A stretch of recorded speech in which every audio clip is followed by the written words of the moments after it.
Good afternoon. Welcome back to the B&H Virtual Event Space. You are tuned into the Beauty of Travel series featuring our wonderful friend here, Jim Nix, hosted by Sony. So a huge thank you to them. And today it's part 3 of 3. We are talking about street photography. And if you have missed the perfect parts 1 and 2, we're going to get those links dropped in there. So we suggest that you catch up on those as you can with the rest of our content. If you go to YouTube, just look up the B&H Event Space. You can also check us out on Vimeo at B&H Event Space on there. Jim, welcome. Hello, Derek. How are you? Thanks for Doing having just me. wonderful. Always great to have you on. It's kind of Thank you. sad. I know this isn't going to be the last we see of you, but whenever we wrap up a series, it's always sad. So Yeah, I agree. we're gonna turn it over to you, let you do your thing, and remind everybody that Jim is going to be taking questions throughout. So if you have them, don't wait until the end. Drop them into the comment section if you're joining us on YouTube, Vimeo, or over there on the B&H website. If you're right here on Zoom, we do have the wonderful Q&A module. So I'm going to get out of the way, turn it over to Jim, and Jim, I'll see you in a bit for some Q&A. Yeah, that sounds great. And I will start sharing here and just confirm you can see my screen if you would. Yes, sir. Looks Awesome. good. Thank you so much. Yeah. And thanks, everybody. Appreciate you guys tuning in. Thanks, Derek, for the intro. Thanks to B&H and Sony for sponsoring and hosting this. I appreciate that. I'm Jim Nix, based in Austin, Texas. Not necessarily a mecca for street photography, but it's a great city. And like any city, which I personally can substitute the term small town for city, because street photography to me can kind of happen anywhere. And we'll be talking about that today. I've got a few slides to go through and show some example photos, and of course have some images that I'll be editing in Luminar Neo. If you don't know me, you can find me on my website, which is jimnix.com. All this stuff is down in this bottom left corner of this kind of title slide. I'm very active on YouTube, make 2 or so videos per week, depending on what's happening and what I'm inspired to talk about. But I'm always doing tutorials around different things. And of course, I've got an active Facebook photography page and an Instagram page. Like to thank B&H and Sony for having me. And what I want to do is kind of walk through a few things that I'm going to talk about here and share kind of my thoughts around street photography. As I said, it can kind of happen anywhere. And for me, street photography is one of those things. It kind of reminds me of the term fine art photography, in that if you ask 5 or 10 or 20 people how they define it, you would get 5, 10, or 20 potentially different answers. There may be some similarities, some overlaps in those answers, but I feel like a lot of people have a certain connotation when you say street photography. And I don't know if I fall in the traditional sort of definition of it. As far as Sony gear goes, I've been shooting with Sony for about 7 years now. Absolutely love it. This is my current lineup. My original camera was the A7 Mark II. My current camera is the A7R Mark III, which is just a beast, and I love it. And I've got 2 Sony zoom lenses, the new versions of both their wide angle, as you can see, the 16-35, and their 24-70. And as far as prime lenses go, which are the things that I'll be kind of talking about and discussing in today's session, prime lenses, I have the 14 mil, which I don't use for street photography. That's really a landscape lens. But I've got the 20 1.8 G, the 24 1.4 GM, and the 35 1.4 GM. And those 3 I do use for street photography. And that's one way I think that I may differ in terms of how I kind of do street photography. I think a lot of people think, oh, 35 or 50 mil, or even longer perhaps. And obviously there's nothing wrong with that. I think it's up to your taste. As I say a lot when I'm editing photos, season to taste. I also think shoot to taste. I tend to have a little bit of a preference for a wider view. And so for me, you could maybe think of it as like environmental street photography, situational street photography, as opposed to perhaps a more classic definition where it's a little bit tighter view of somebody doing something.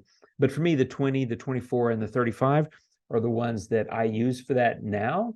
Although a lot of the sample photos that I have, I took with previous lenses that I don't have anymore, some Sony lenses, and I'll talk about those, but you can kind of do it with any lens. I don't think that it necessarily matters. I just think for me, it's a muscle that I like to exercise, because otherwise it sort of atrophies, as with many kind of creative things. I've said this in the other 2 webinars. I'll say it again real quickly. I'm a huge fan of this quote, simply because photography is a very active pursuit. And in the case of street photography, it's you can be passive physically, but you're very active mentally and visually trying to find a shot. Meaning you could be standing still waiting for someone to walk into a scene that you've already kind of envisioned. And I'll show you an example of that here in a minute. So it could be inactive physically, but it's very active because you're scanning the environment and looking for something to make that shot complete. So for me, street photography is, and this may not necessarily be the right way to do it, but the way I do it is typically I don't really have a plan. I may have an idea of where I want to go or the kind of shots I want to do. And some of that will inform what lens I bring, because of these lenses, when I go out to shoot in the streets, I'll usually just take one and I'll just focus on using that lens the whole time. I've even taken trips where I've gone to other cities and I just bring one of these lenses and that's it. And that's it's a forced education, but it also, I think, it causes you to look at scenes differently and things like that. So anyway, those are things I think about. As far as top tips, I'm a huge fan of prime lenses, partly because that lends itself to the next one, which is time of day considerations. I generally like to shoot in a little bit lower light. That could be sunrise. I'm a big fan of getting up in cities and shooting at sunrise, even for street photography. And that's partly because I like to capture a person or two people, just maybe a small amount of people in my street photos most of the time. And those people, you're less likely to have big crowds at sunrise is what it comes down to. So time of day considerations, but also prime lenses, because they shoot with these really bright apertures. You can just open it up to f1.8 or 1.4, like in those lenses that I've been talking about, and shoot handheld, which is another thing I really like to do. You don't have that tripod and all that. So I like to keep it really simple. Camera, one lens, run and gun. Be ready, be patient, all those kind of things. I think that's important. As I said, sometimes you get to a place and you're like, this would be a cool scene if I just had a person walking through it to give it a little bit of context. That's where the patience comes in. Being friendly and respectful, right? You're talking to people on the street, at least potentially, and you may be taking photos of them. In fact, you probably are. There have been a couple of times when people have said, hey, did you take a photo of me? And my opinion is, because of me, again, going back to what I said earlier, a little bit of an environmental kind of street photography, I'll say, I took a photo of this environment and you're in it. But I have had people say, I don't want you to have a photo of me. Will you please delete it? And of course I will. So I want to be respectful of people, just as I would want them to kind of treat me, right? Same thing our parents told us. And then experiment. Have fun with it. Speaking of lenses, by the way, and they can drop links in the chat. The 20 mil f1.8, small, powerful, really just beautiful. I use it probably more than I use any other Sony lens for anything. I absolutely adore that lens. The 24 at 1.4, also small, solid. These are just beautiful, beautiful lenses. And the 35 1.4, just fantastic lens. I love these prime lenses and just love shooting with them. Things that I look for, human element, right? It's a street photography.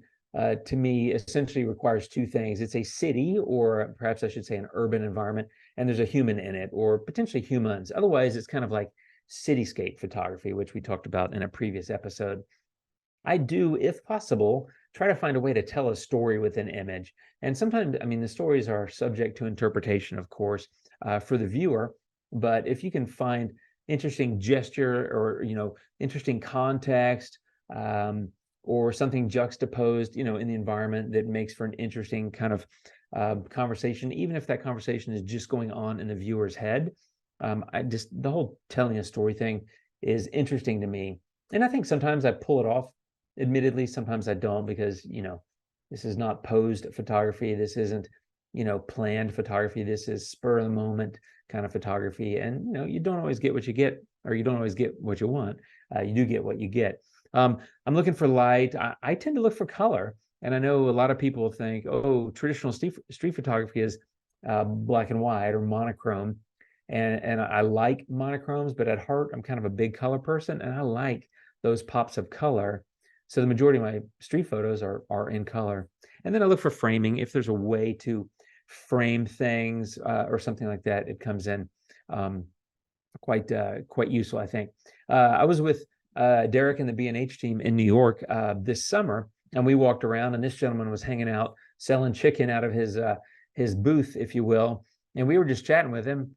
And as often happens, especially if there's a group of you all walking around taking photos, people stop and say, "Hey, what are you doing?" And this is an opportunity to say, "We're out taking photos of the street. Can I take your photo?"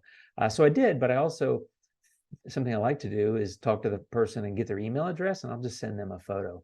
I'm clearly not selling these photos. These are street photos. I'm not getting a model release or anything like that. I'm just doing it because it's just fun to do.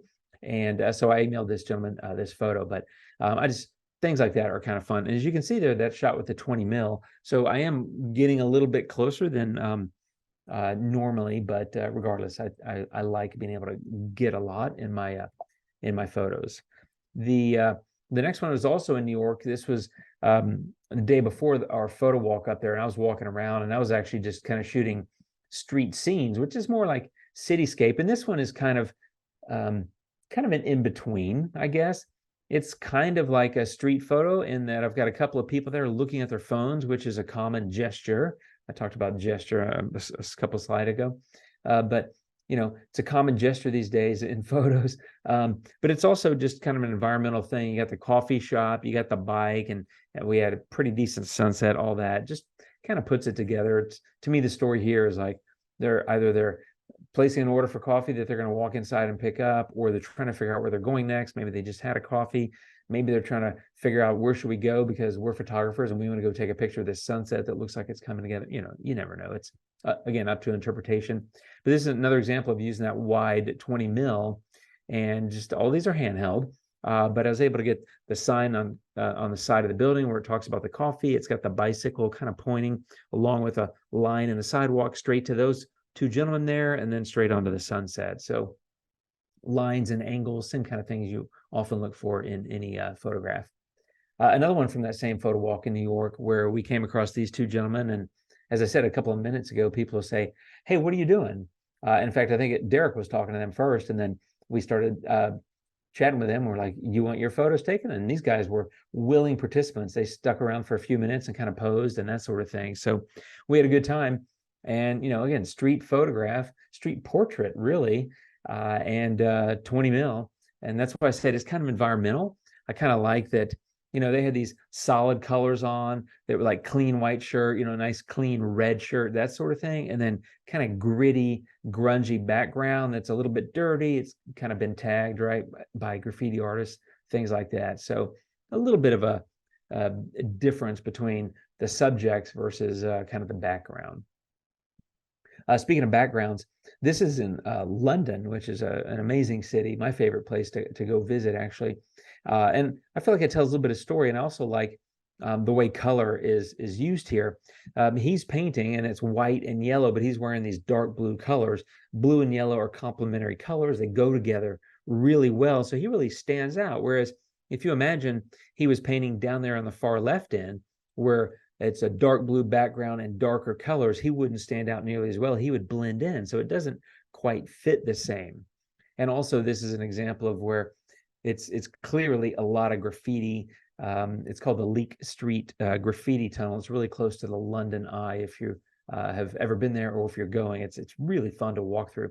But he's got on jeans and a blue shirt, but they're really clean. There's no paint or anything like that on him, and yet he's surrounded by this kind of grungy, dirty sidewalk, lots of grunge and grit. And so again, some of that color difference helps him stand out, and some of the difference with him being clean blue shirt that doesn't have any marks on it versus a really messed up background. This was something I shot a number of years ago with my original 24-70 f4 Sony lens. And again, shot it at 24 mil, so fairly wide, because I like that kind of environmental look. For me, it helps me tell a better story in terms of how I look at things. So just something that I think about. This one could be theoretically controversial is probably the wrong word, but I don't know what the word is. But I was here, and this was in Portland, Oregon. I was using the 35 mil f1.4, and I was walking around at night trying to just take some photos of street scenes and that sort of thing. And I saw this spot called Red Light, and I was like, that's just really cool. It's like a vintage shop, and it's super grungy. And if you can't tell from some of these photos, I like grungy stuff. If I ever get a chance to shoot urbex, I would love to, but I like grungy streets and that sort of thing. But I also like the kind of the difference between a female who's, not exactly dressed up, but she's not grungy at all. I saw her coming down the street, and I was there was like an island in the middle, and I was just kind of leaning on a pole, just acting like I was taking a photo of the shop, which I actually was doing, but I was actively waiting for her to walk into my scene. And so it's a photo I like quite a bit. The other thing too is I didn't focus on her. I really focused like on the door and the window because I wanted her to be a little bit in motion. So, she was moving kind of fast. And so it's a little bit of a story there, like a lady who's maybe she's dressed up and going somewhere, but maybe she's walking by this spot that's kind of grungy, and maybe she's in a hurry because it's lower light, it's nighttime, things like that. So another reason I like color is like it's red light, it's a red building, but she's in kind of black and white. Just, I don't know, lots of things, very much subject to interpretation. But I just kind of like scenes like that where you can kind of catch people kind of going about their business and they kind of fit in and tell a story. And the other thing here that I think is important is it looks a whole lot better that she is where she is in the photo versus like in the middle or on the left side of the frame. Because if somebody's walking, you want to give them as much leeway in front of them to finish walking kind of through the photograph. So if she was in the middle or further to the left, there wouldn't be very much room for her to kind of finish walking through the frame, like visually or mentally for the viewer. And I think it wouldn't look as good. So I wanted to catch her, basically on the rule of thirds grid, where she had essentially, let's call it 2/3 of the photo left to go. Because I think as a viewer, you can see that and imagine yourself walking through this scene, whereas it looks like it's already over if she's way on the left-hand side. So something I think about as well as that timing aspect. Okay, so this one also with the 35 mil, and I was walking around. It was a food truck park in Portland, and I really like the graffiti. I like graffiti and I like kind of grungy stuff, and there's a fair amount of that in places like Portland, and really any big city, I guess. But I kind of liked it here. It's like it looks a little bit like the mural or the graffiti, whatever you want to call it, kind of that steampunk face of the female. She's looking at me. But this gentleman was up there literally doing what the graffiti is saying, which is wash your hands, but he's looking the other way. It's like he doesn't want to look at her, but she's looking at me. I don't know. It just kind of worked. I just kind of like that. And I like that he had on blue jeans and those blue Crocs because they kind of stand out against the otherwise kind of desaturated lower part of the image. So I don't know. It kind of worked. I wish he'd had like a red shirt on, and I guess theoretically I could go change that, in post, but I tend not to do those kind of things to street photos unless it's really necessary. But anyway, things like that, just kind of catching people doing this stuff that they might otherwise normally be doing. I don't know if you would call this photo a cityscape or a street photo, but to me, it's a street photo. I was standing in the street taking a photo, so it's kind of a street photo in that regard. But it's just people walking by and talking and hanging out outside of a bar here in Austin at night. And that's one of the reasons I like having these prime lenses that you can shoot with this really bright aperture, because ISO 1000, but at f1.4, I'm getting a nice shot without having to worry about a tripod or any of that, because none of the tripods they don't work for me for trying to do street photography. It's just you don't have time to set up, right? I saw these people walking, same thing as in the last photo, where these two gentlemen were kind of walking in from the right-hand side, whereas the other gentlemen here in the center were kind of stationary. But I wanted to catch these two before either they're in front of these, because then that would look crowded, and I wanted to give them plenty of room to walk. So something I think about when I'm out shooting. Now, this one I shot with the 28 millimeter f2, which was the first prime lens I had for my Sony, and I don't have it anymore because I'm shooting with the other ones that I've already mentioned. But this was in downtown Austin, and obviously this is a black and white. It's inside an old barbershop downtown, and I was walking by actually with a client. We were doing some cityscape and street photography, and I was just talking to this gentleman, and I was like, "Hey, can we take a couple of photos inside your barbershop?" And he said, "Yeah, for sure." And there were no customers. And then he goes in there and he starts combing his hair, and then he's quick to finish and put his brush down. And I was like, hang on a second.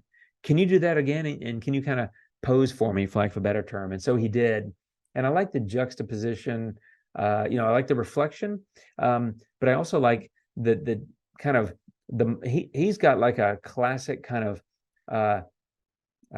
traditional old school kind of look. Like if it wasn't for his tattoos and the prices that you can clearly see up here on this menu in the right hand side, you would think, well, this photo was taken 50 years ago kind of thing. He's in a white t-shirt, he's got cool hair. It's just the tattoos look modern and the prices look modern. So it's a little bit of that, I don't know if juxtaposition is the right word, but that difference or that contrast. Let's see, I've got a question here. Jim, do you find times that one of the small compact cameras like the RX100 are best to not draw attention or concern of others, or does it matter? That's a great question.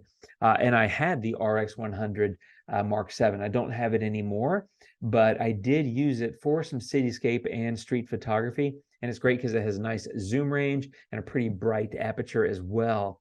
And so if you want to be a little further away from people, then that can work really well. And I totally agree that a smaller, less obtrusive camera than a full frame Sony can be good if you want to be kind of stealthy, ninja-like, however you want to kind of think of it in terms of your shooting style. That maybe that's another reason why I shoot kind of environmental street stuff, because the camera, they're mirrorless cameras, but they're full frame, so they're small, but they're not tiny. They're way bigger way smaller than a DSLR, of course. But I like that single prime lens, and they're small, and it's much better to me than having like a 24-70 or 70-200. Nothing wrong with those. I want to be less obtrusive. I don't want to draw attention to myself, because I do want to catch people generally doing something that they might be doing otherwise, because otherwise you might startle them, right? Almost like shooting wildlife, and you could scare them off, so to speak. So yes, a small camera like that could absolutely work.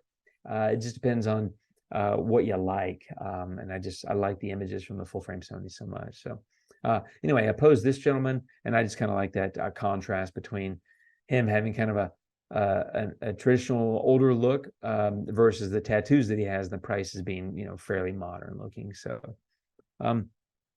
this is one from London, and I shot this with my wide angle, as you can see, the 16-35. This was the f4, the first version of that wide angle lens that Sony came out with, and I shot this a number of years ago with my first Sony camera.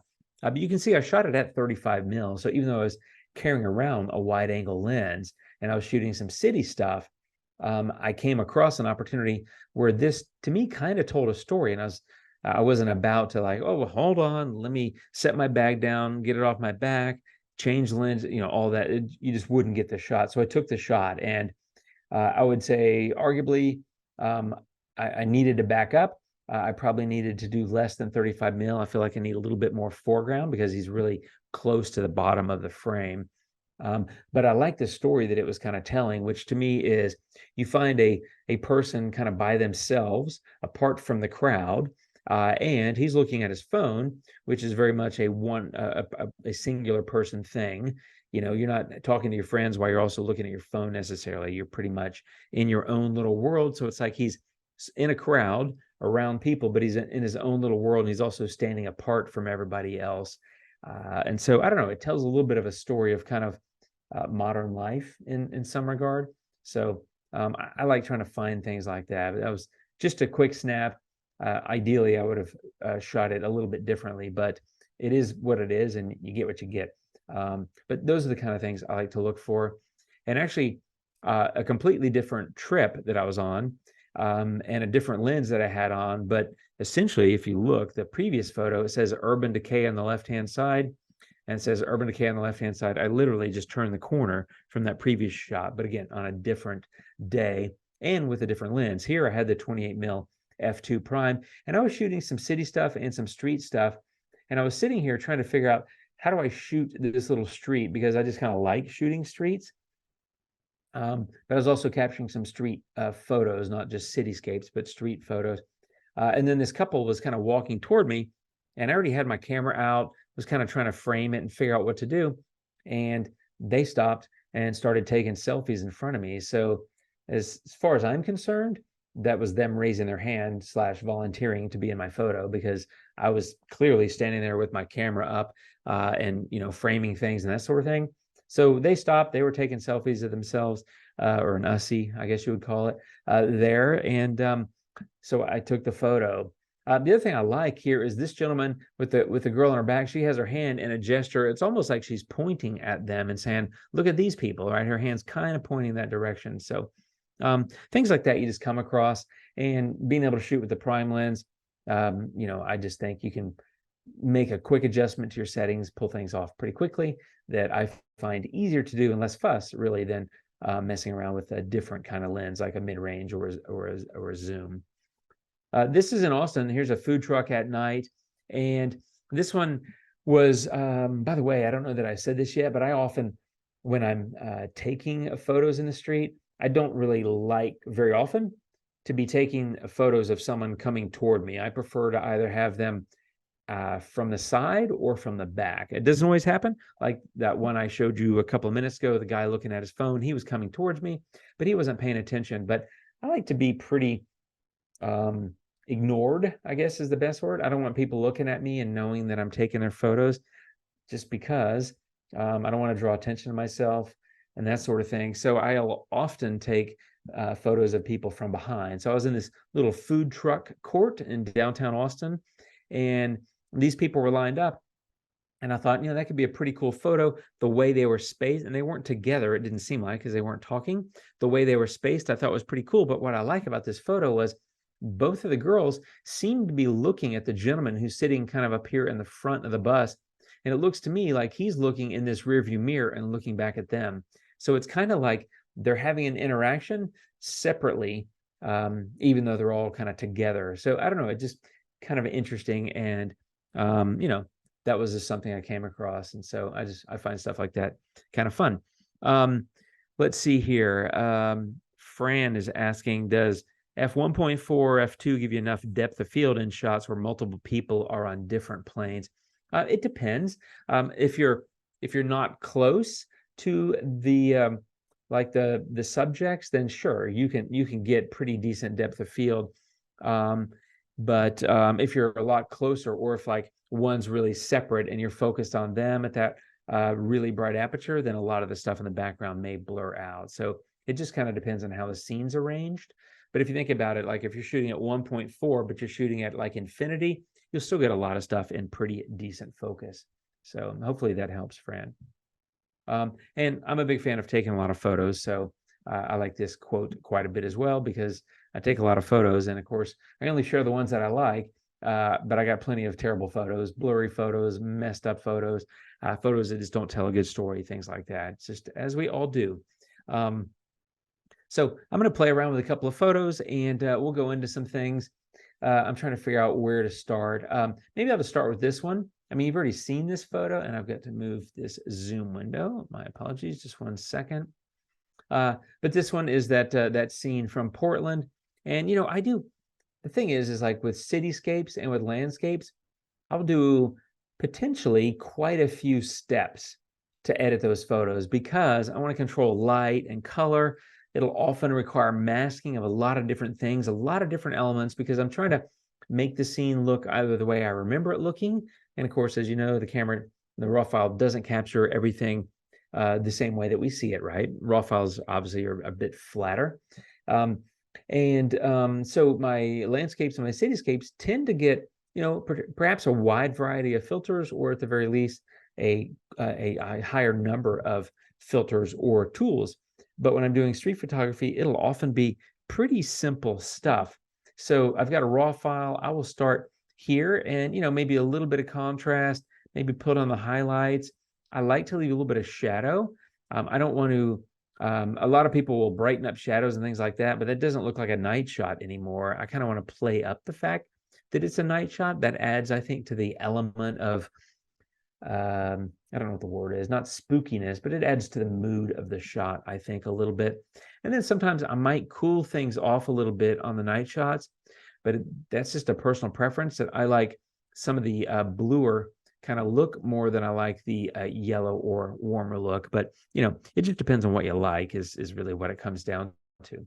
Now, another thing I'll do is I'll go get something like structure, and I'm in Luminar Neo, and so I make a lot of tutorials about it. If you're not familiar with how to use it, it's an incredibly powerful editor. It's got a lot of similarities with Lightroom, for example. But if you're interested in learning about it, I've got a lot of tutorials on YouTube that you can check out. I'm going to go into masking here, even though I just said I don't do as much. I might come in here, and for structure, I might add a little bit of structure, and I'm just kind of painting here. There you go. It's catching up. Just on like part of the photo, kind of here in the center, I just want to add a little bit of structure to create a little bit more crunch. It is a little bit of a grungy scene to my eyes. And so adding a little bit of structure, which is a little bit like adding a little bit of texture, I think kind of plays into that a little bit. And so I'm not even sure how well you can see this. Yeah, it doesn't come through real well. I'm going to do the same thing here. And this is a tool called Enhance AI, which does a lot of stuff. It's kind of like a super tool, super filter, where it'll play with light and contrast and color and things like that. And so that's why I'm masking it in, because I only want to do this in this same kind of central area. By the way, I could have used the mask from the last tool and just copied and pasted it here. I just, it's hard for me to do those kind of things and think about them when I'm also talking to you. So this one is just kind of popping at that central area a little bit. But if you look at the before and the after, it's just a little bit brighter, a little bit more intensity. And then I might just hit it with a little bit of a vignette. And I like to add vignettes to my photos, especially street photos. And I just think it helps kind of focus the attention of the viewer on whatever you think the subject is in your photo. There's a cool little feature called Inner Light. And I'm going to click Choose Subject, which is going to select the center of the vignette for me, which I'm going to put over here, kind of in front of the lady. And so it's going to brighten up that section because I used Inner Light, and the vignette is going to be centered around wherever I clicked to choose subject. So it says choose subject. It's the same thing, same idea as choose center of vignette. That's really what it's doing. But the vignette's going to, of course, darken the edges a little bit. And then with Inner Light, I brighten the center a little bit. And, you know, street photos, I could crop it a little bit, take out a little bit of the extra stuff on the top. But, I mean, just a pretty simple edit. All I'm doing is playing up the light a little bit and added a little bit of texture with the Structure AI and a little bit of pop in the center with Accent AI, just to make it stand out a little bit more. So that's kind of a quick edit. I'm going to do a few of these. A lot of these are really just quick edits, to be honest, because like I said, there's not really a reason to do a lot of edits. You know, in my opinion, this Jim, is in London. Jim, I want to jump in real quick before we got this one started. We just had a question come in from Sean joining us on Zoom, asking if you manually set your ISO or if you use auto ISO. I actually manually set my ISO. Great point though. I mean, it's probably makes sense quite often. It's just not a habit I've ever gotten into. So I've always just manually set my ISO, but I can generally get a feel for it. Like, you know, there's always going to be, you know, you're doing street photography in cities, right? So you're not doing it out in the woods. So there's going to be some light, even at night from the city, right? Whether it's that shop window, like in the last one, or street lights and things like that. So I usually set it at like 1,000, 1,250, 1,600, and then just kind of go from there, because I don't mind having a little bit of noise. You can clean that up in post if it's really bad. But even on night shots in the city, having some noise, that it doesn't bother me like it does if I was trying to shoot like a skyline or a cityscape or a landscape. I want to clean up noise there. It doesn't bother me if I'm having some noise in street photography shots, because to me, by definition, street photography has a little bit of an edginess to it, a little bit of grit. It doesn't bother me to have a little bit of noise. But yeah, I just set it all manually. And if for some reason I'm already shooting wide open at f1.4 and it's still too slow of a shutter speed, because I'll often shoot in aperture mode. It's just a habit. I'll just bump up the ISO a little bit, right? So yeah, that's kind of how I do it. Perfect. Yeah. Develop raw again. I got a basic raw file here. So situation like this, I might pull down the highlights a little bit. I might lift the shadows, but I don't want to do too much of a change to the overall light distribution. What I really want to do is focus on her. And so with that, you can come in, like I said, get a vignette, and you can just drop that vignette, add a little bit of inner light, choose the subject. She is the subject. So I'm going to put the inner light focused right on her backpack. So you can kind of see that that's brightening the center of the photo. And then, of course, I've darkened the edges because it is a vignette. So a little bit of redistribution of light. There it is. You can tell it's like white around the edges, so it's brighter. And then the darker colors, like the blue and all that, are in the center. And shifting that around a little bit, lightening some of those things. But one of the other things I like to do is to enhance kind of what she's, how she's, to enhance the light and get the viewer a little bit more focused, is I'll go back into to develop. I'll get a linear gradient, and the same kind of thing you could do in Lightroom or whatever editor may be yours in terms of your preference.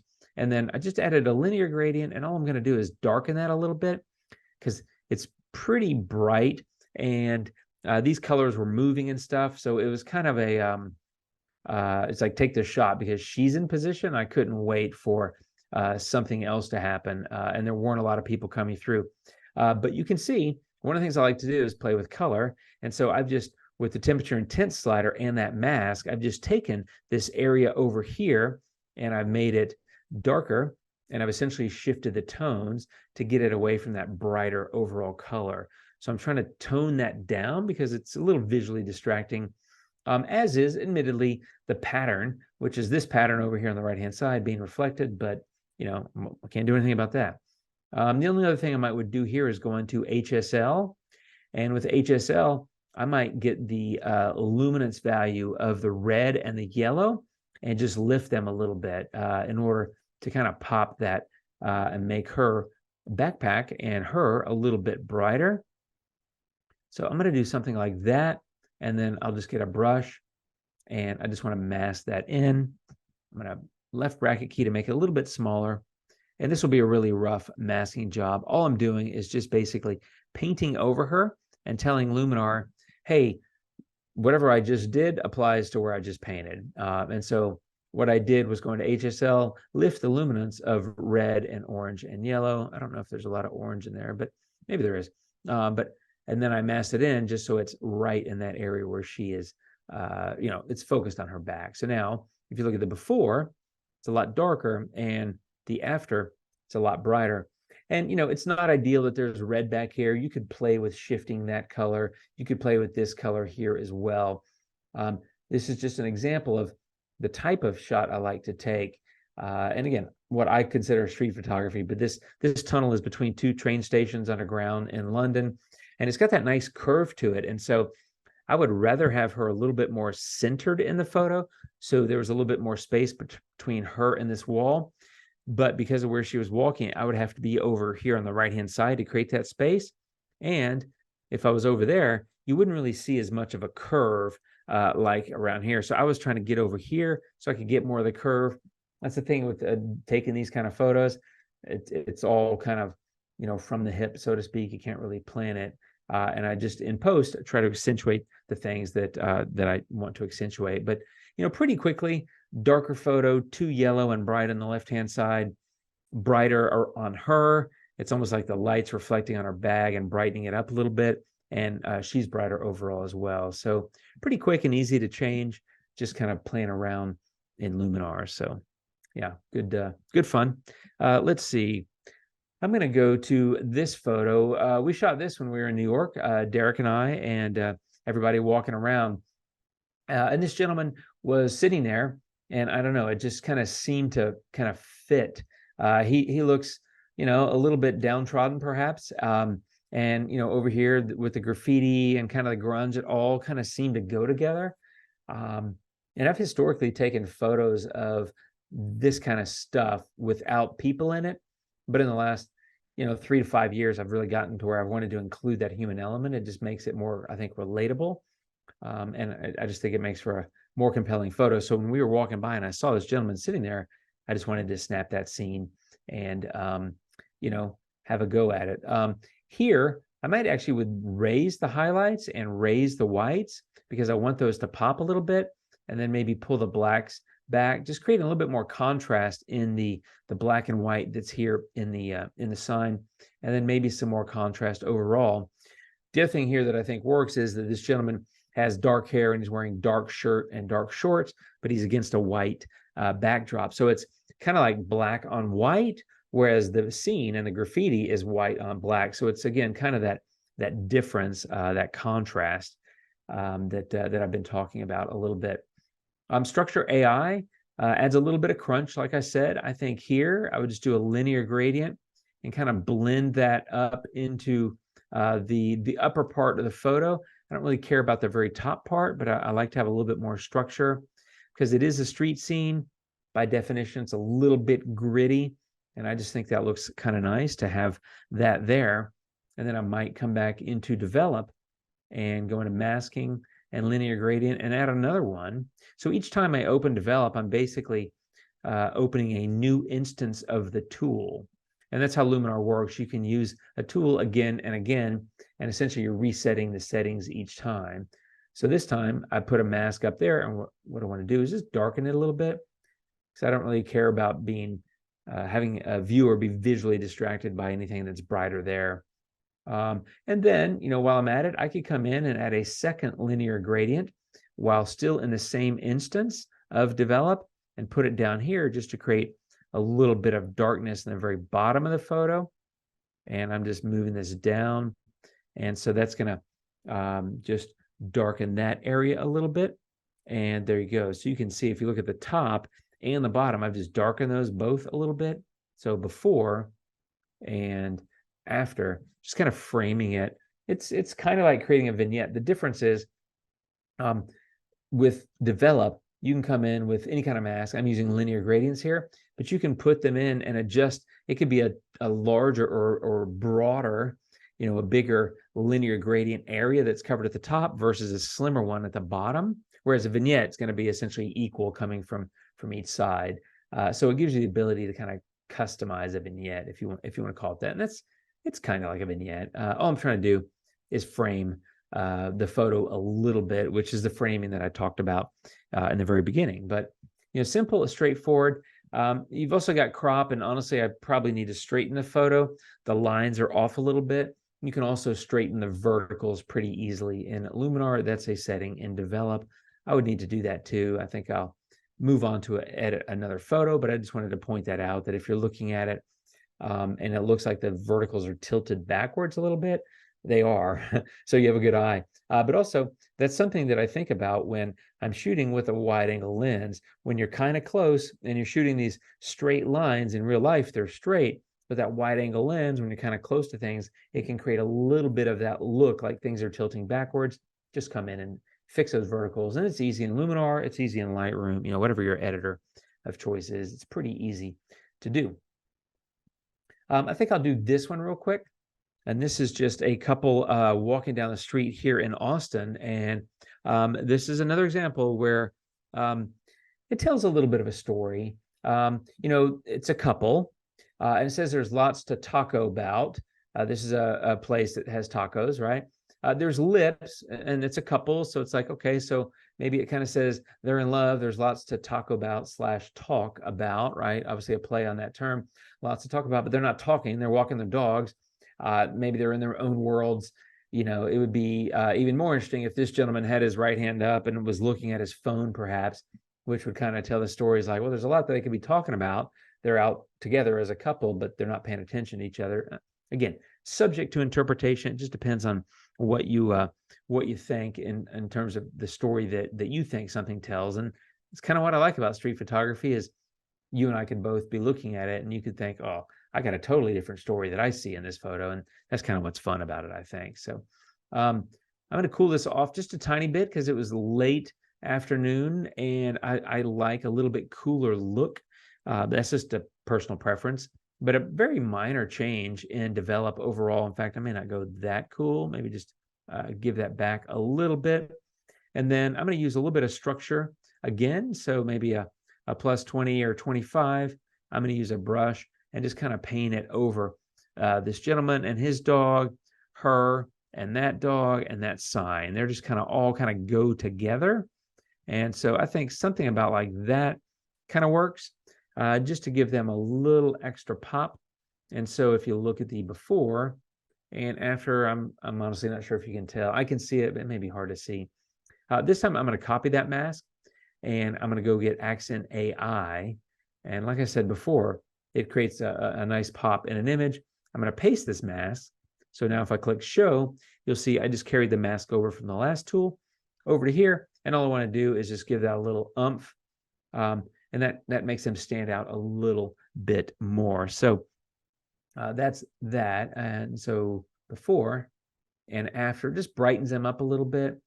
And one thing I recommend is number one, take your time if you're playing with masks, right? Brush it in a little bit more carefully than I did here. I don't want to waste your time by having me be fairly precise. So, be careful with your mask, because when you're using tools like that, where you're changing color or you're changing light value, which is often what you're doing with masks, you want to make sure that you have a fairly smooth or gradual transition. So like a really soft brush, but also be, as accurate as you can with your mask, so that you don't really throw off something in the background. Before and after, it's probably a little too bright around the edges, but I'm aware of that. How about that? And that's kind of why I'm pointing that out. I'm going to choose subject, and I'm going to put it just slightly below dead center. Add a little bit of inner light, which adds a little bit more pop.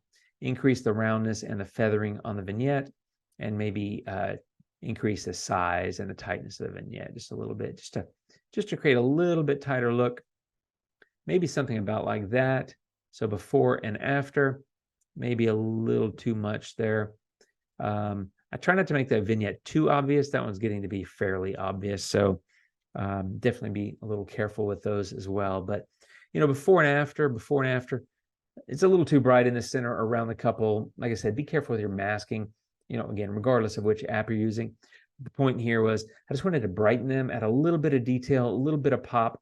And I just liked the story of them kind of walking down the street with that sign and that sort of thing. So, but pretty simple edits, generally speaking, overall. And I want to do this one in London because I like it a lot. But again, it's a kind of a simple thing. And this is one of those photos it's kind of a cityscape, but it's kind of a street photo. I was taking photos of these phone booths, and a gentleman and his girlfriend walked up and said, "Do you mind if I take her picture there?" And I was like, "I don't care," but I already had my camera on a tripod and was shooting away. So this is one example of a street photo, if you want to use that in air quotes, where actually I had a tripod because I was already there set up and kind of shooting. I was kind of looking for people to be walking by so I could have that pedestrian kind of walking, but instead I ended up kind of having a model shoot, if you want to call it that. I think I would just play a little bit with the tones here. I don't want to do too much. I do want to cool it off a little bit, but again, that's my personal preference, simply because a lot of the lights in cities tend to be a little bit yellow, and I just don't like that a lot. I tend to cool them off, make them a little cooler. And I also, to me, they look a little bit green, and I like to take that green and get it a little bit away from that and go a little bit more toward the magenta. And so that's kind of what I'm doing here, playing a little bit with the whites and the highlights.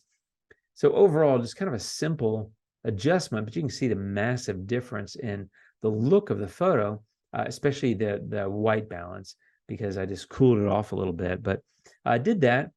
And a tool I'll often use is super contrast. Depending on the photo, it's generally this tool that I use the second most. I use Develop Raw first, and then I'll go in and play with the super contrast tool. But with street photos, I don't do that quite as much because I don't often need to do the same amount of light adjustments as I might do with a landscape or cityscape. But it's really good at helping you pop that. So before and after, nice little pop of contrast, which I think looks good. And then I'm going to just do a couple of simple things here. I'm going to go into masking. I'm going to get a radial gradient. And here, I'm just going to create a radial mask, and I'm going to readjust it. I do want to invert it because I want it to be that it's focused on her. And so I don't really care about all the other stuff in the photo. What I care about is kind of what's happening here in the center. And so this is basically me just trying to create a little bit more pop in that area. And Accent AI is great at that. As you can see, it just gives a nice little bit of pop there.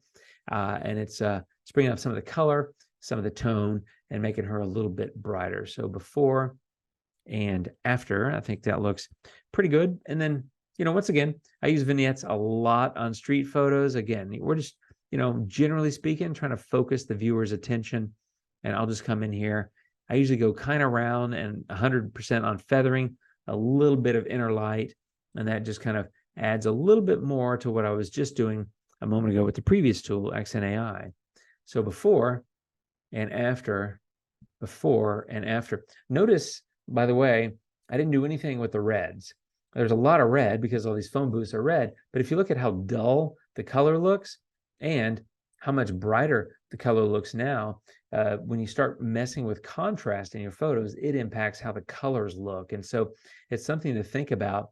You can go into HSL and play with that further. I could take that saturation down if I thought they were too saturated. I could take the luminance up if I wanted to brighten them a little bit. That should grab those pretty well. Yeah, see, I'm getting a little bit more brightness there, but it makes it look a little bit orange. So I could go into hue and in the red and go, a little bit this way if I want a little bit more of that kind of red, or a little bit that way if I don't really like the orange. I'd rather have it be a bit more kind of that cherry kind of, candy apple red, I think is what I'm trying to say. And then saturation, maybe it's a little too much. I do like my colors, but I'm keeping it real here. Maybe pull that down a little bit. But you can see, and that's just playing with the reds and the red channel, but a little bit darker, a little bit more orange, really, and now a little bit more of that kind of candy apple, kind of brighter, more vibrant red, which I think plays into the scene and also kind of complements what I did with the white balance earlier, where it was kind of warmer and I made it a little bit cooler. So I'm getting that cool and warm interplay of them kind of playing off of each other, which is something I do in a lot of my edits. I just like to keep those things in mind. So before and after, you can just, it doesn't take much to really pop a street scene like that. And when you're in lower light, you've already got a lot of shadow and things to play with, which is fun. It's just kind of accentuating some of those things.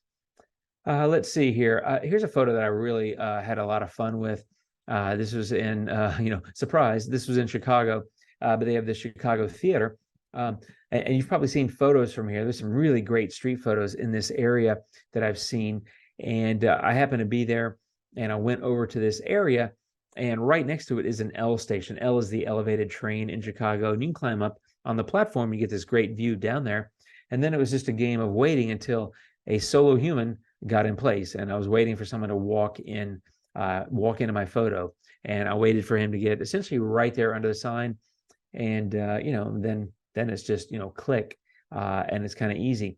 Not really a lot to do with this photo.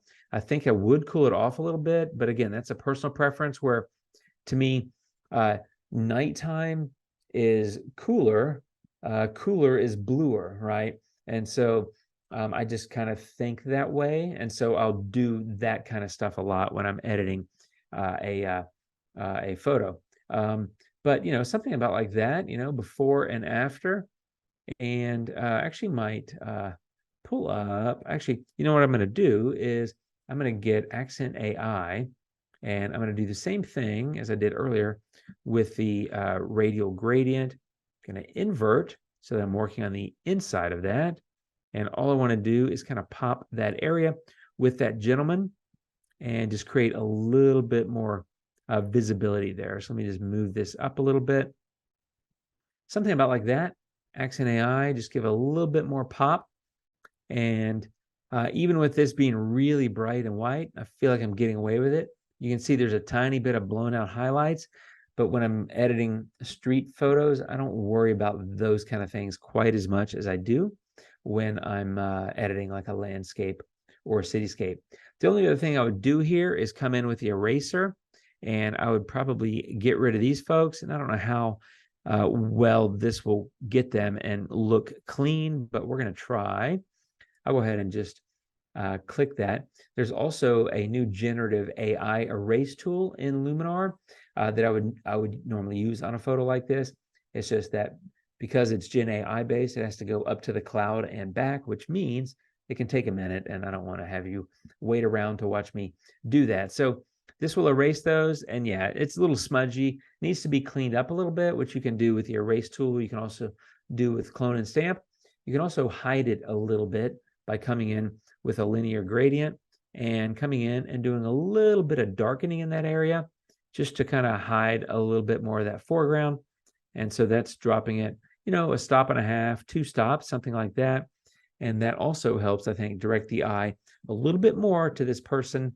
So clean it up a little bit when you're erasing things, just to make sure that it looks right. But that's an idea of kind of how to help kind of focus the viewer's attention. But before and after, just a little bit cooler, a little bit of pop of light. Got that one guy standing there or walking, that sort of thing. It's just some of the things I like to look at. So do we have any more time, Derek? I know there's only a couple of minutes left, but I wasn't sure if we had more time or not. Yeah, go for it, Jim. Okay. I've got a photo here also from London, and this one was shot with the 28 mil f2. So you can see the date here, 10 of August of 2019. So about 4 years old, but I was using that lens walking around, gathering up some street images.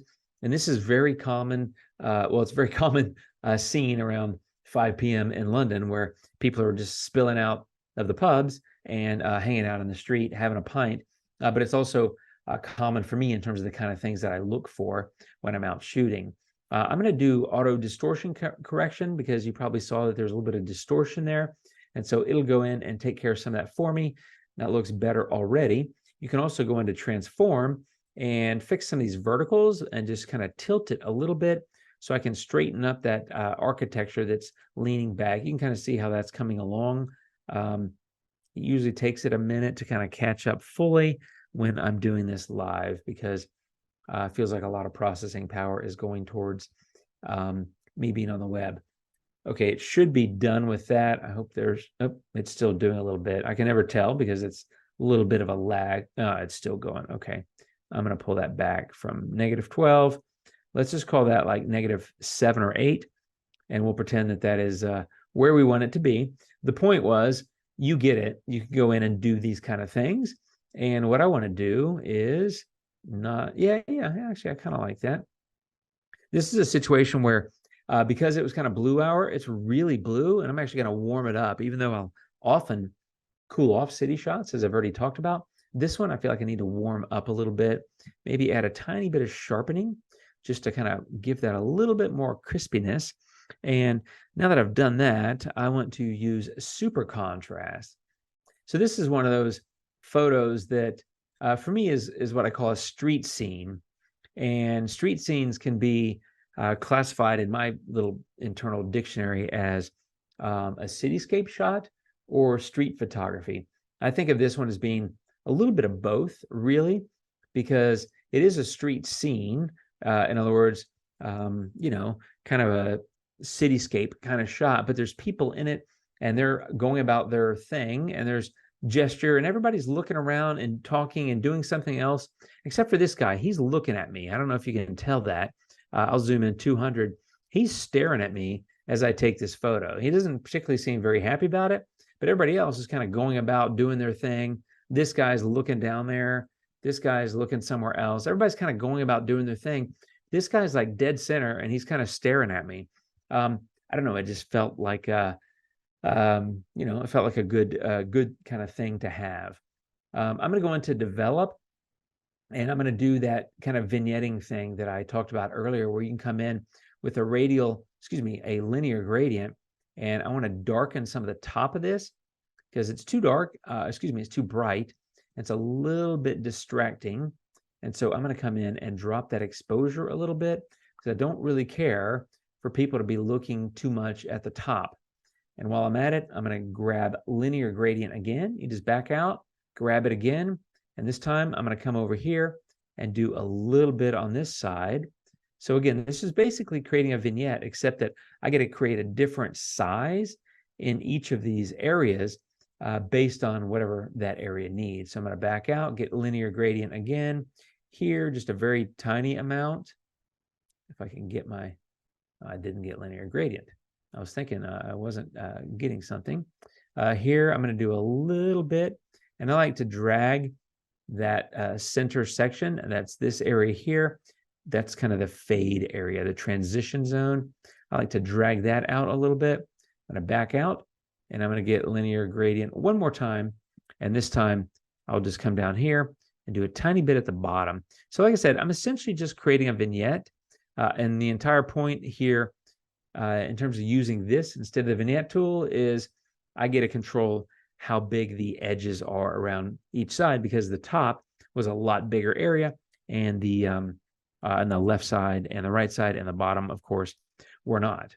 Now, having done that, I'm going to go into Accent AI, and this is the one that kind of does that nice little pop. And once again, I'm going to get a radial gradient, and I'm going to invert it so that I can have it focused on this area.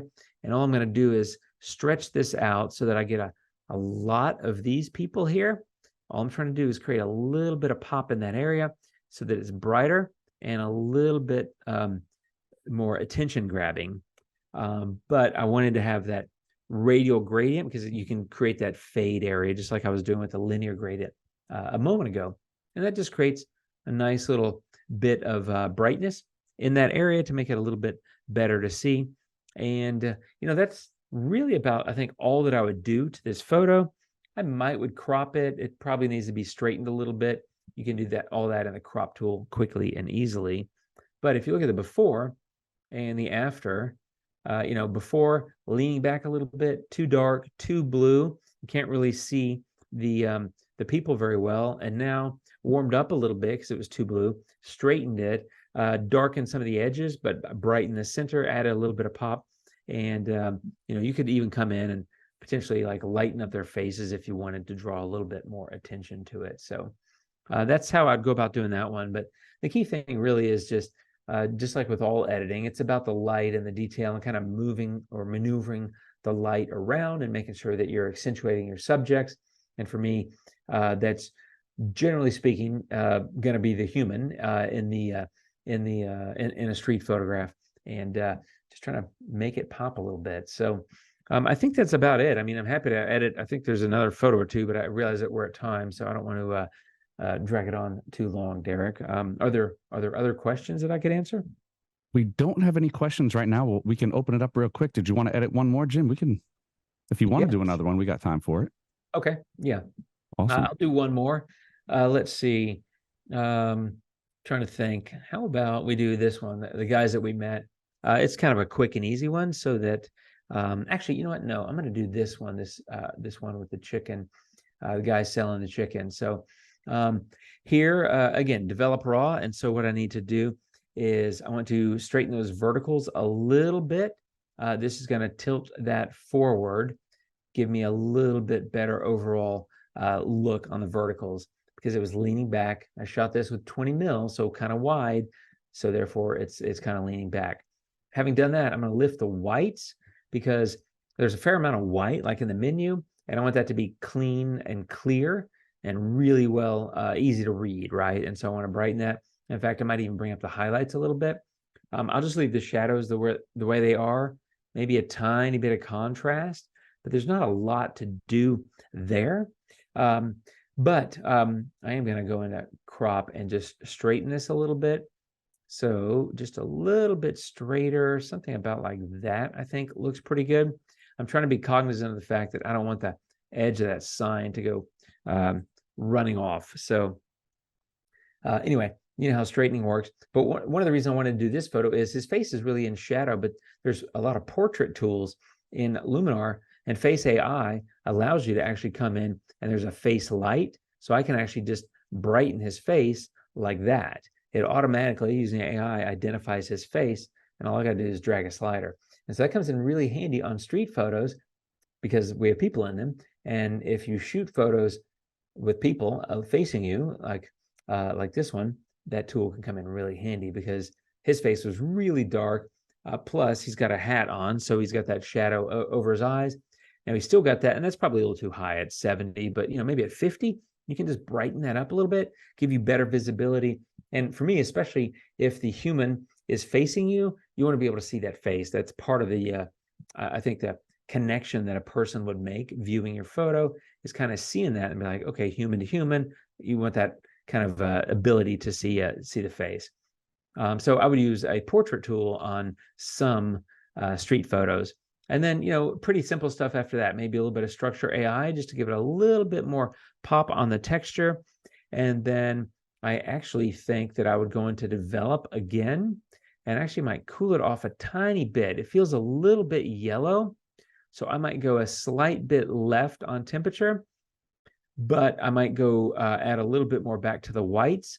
Like I don't want the sign to turn blue, and stuff that's white, you run the risk of it kind of picking up that temperature change. So I'm kind of playing those two off of each other here. And then I think the last thing would just be another vignette. I've used that tool a lot today, but it comes in really handy. So high roundness, 100% on feather really every time, and a little pop in the center, maybe a little bit heavier vignette around the edges, maybe something like that, but that helps bring him a little bit more to life. And I think that's probably all that I would do. So before and after, and I probably need to straighten that a little bit more, but you get the point. Before and after, and that's I think a fun combination. One of the things I like is signs or text, because like you saw that Chicago sign. I like it because people will see the photo and it'll get their attention because they obviously we read, and so they'll see it and they'll read it, and I feel like it draws them in. So I wanted that menu to be really visible. Obviously, the human face, people will connect with it, so I wanted to brighten it. But I also like how clean the menu is, but everything around it is just totally graffitied. People have written on every bit of that red wall and even on the windows, but they didn't touch the menu. So it's like this weird contrast between, hey, let's totally tag this place and mess it all up, but don't touch the menu because people got to figure out what they want to eat. And so it's interesting to me, kind of things like that. And so I find those kind of things fun to photograph. But yeah, I'd say that's probably about all I would do on a photo like that. And like I said, it really just comes down to accentuate the light. If you got a face, make sure that they can see it. And I play up a little bit of the texture, and I play up a little bit of the color contrast, and I play with the light. And mostly I just have fun editing because I find editing to be so fun, to be honest. So I think that's all I would do, Derek, on that one. Yeah. Awesome. Well, Jim, thank you so much. This has been a wonderful 3-part series. Again, we dropped the links in there for you guys. So in case you guys missed parts 1 and 2, you can catch up on them. I want to send a huge thank you to Jim and to Sony for hosting this. And Jim, of course, we're going to see you back. It's only a matter of time. Yeah, so we'll handle that off screen. It's everybody out there watching, viewing. Take these tips into mind. Watch them as much as you'd like. I'll remind you to check out our YouTube channel where all of our live content is housed. And that's it. That's all we got for you today. Another round of the B&H virtual event space is in the books. We'll catch y'all next time. Thank you, everybody. And Sony and B&H. Thank you so much. Bye.